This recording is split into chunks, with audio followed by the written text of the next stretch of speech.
Assalamualaikum warahmatullahi wabarakatuh. Halo semuanya, perkenalkan kami dari kelompok 7, saya Mutiara dan rekan saya Cindy Aulia. Di sini kami akan mempresentasikan materi kompensasi gaji dan upah.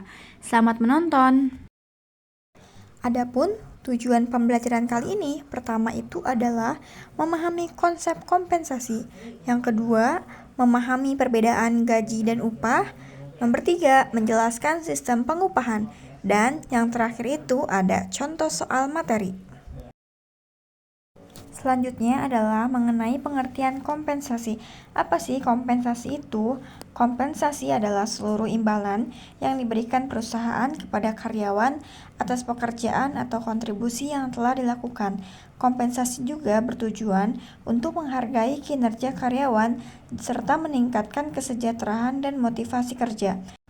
Nah, selanjutnya kompensasi dibagi menjadi dua, yaitu ada kompensasi langsung dan tidak langsung. Kompensasi langsung itu termasuk gaji, upah, bonus, dan insentif. Sedangkan kompensasi yang tidak langsung itu ada BPJS, tunjangan asuransi, dan dana pensiun. Selanjutnya ada pengertian gaji dan upah.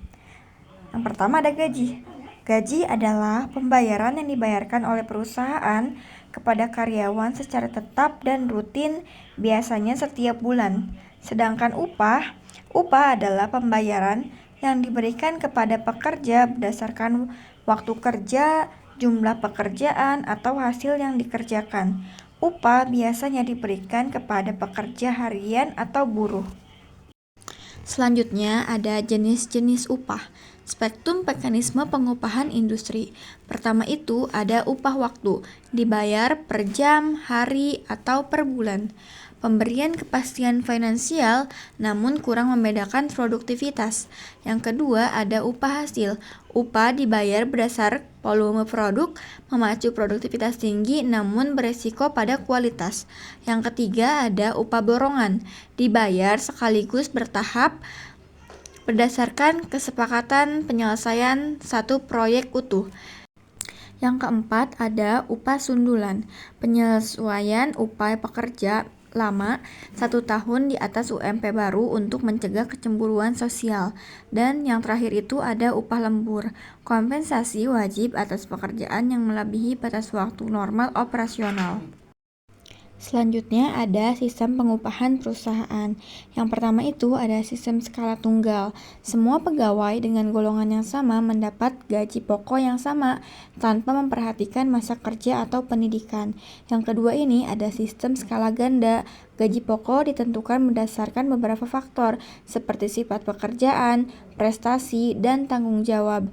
Yang ketiga ada sistem campuran. Kombinasi dari skala tunggal dan ganda di mana gaji pokok ditambah tunjangan berdasarkan kinerja.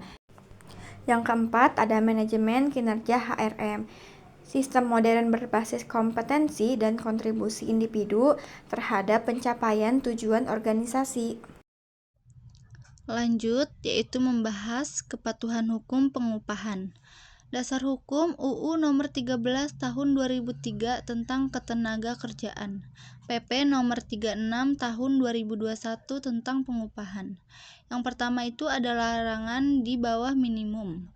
Pengusaha dilarang membayar upah lebih rendah dari upah minimum yang ditetapkan pemerintah sesuai wilayah masing-masing. Yang kedua yaitu ada prinsip no work no pay.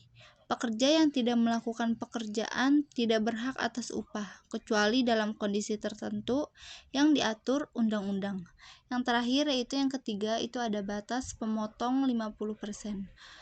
Pemotongan upah oleh pengusaha tidak boleh melebihi 50% dari setiap pembayaran upah yang seharusnya diterima pekerja. Lanjut yaitu membahas tentang faktor penerapan kompensasi.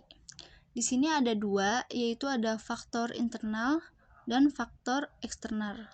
Sini kita akan membahas faktor internal dulu. Yang pertama itu ada kemampuan keuangan perusahaan, yang kedua ada kebijakan perusahaan, yang ketiga ada nilai dan tanggung jawab jabatan, dan yang terakhir ada prestasi kerja karyawan. Selanjutnya ada faktor eksternal. yaitu yang pertama ada peraturan pemerintah, yang kedua ada kondisi pasar tenaga kerja, yang ketiga ada biaya hidup, dan yang terakhir ada peran serikat pekerja. Nah, yang di terakhir ini kita ada contoh soal ya, studi kasus dari PT Harmony Food. PT Harmony Food merupakan perusahaan makanan yang memberikan gaji pokok yang sama kepada seluruh staf produksi tanpa mempertimbangkan kinerja masing-masing.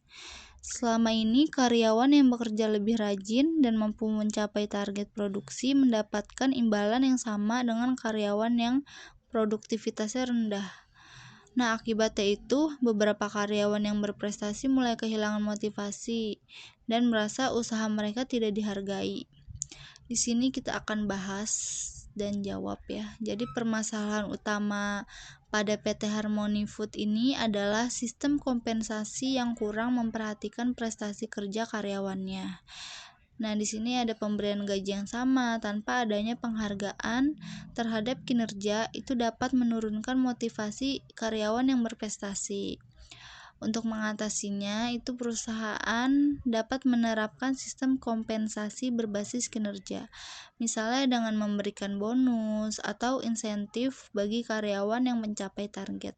Dengan demikian, karyawan akan lebih termotivasi dan produktivitas perusahaannya dapat meningkat. Segitu aja pembahasan kami dari kelompok 7 tentang kompensasi gaji dan upah. Bunga melati harum baunya, tumbuh indah di tepi sawah. Sekian materi yang kami sampaikan semuanya tentang kompensasi gaji dan upah. Terima kasih.